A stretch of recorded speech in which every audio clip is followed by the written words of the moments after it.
basic ideas in ecology and how putting them together might help us understand why sometimes the arguments the ecologists make seem to be completely apples and oranges and crossways to each other. One of them is this notion of equilibrium.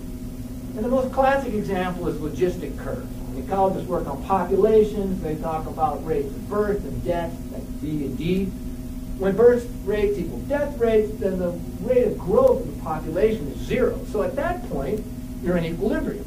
And you're at some population that is supported by a consistent condition in the environment, and you're in equilibrium.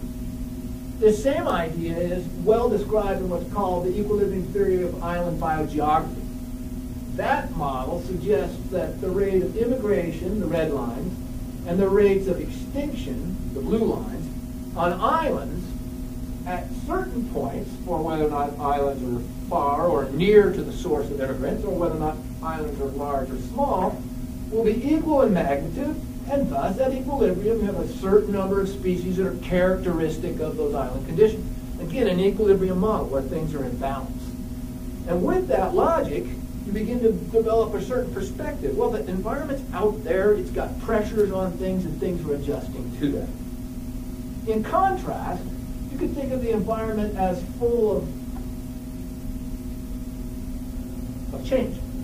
So that would be to argue that the environment conditions are always changing, driven by disturbances, and the ecological change that follows it, we refer to that as succession.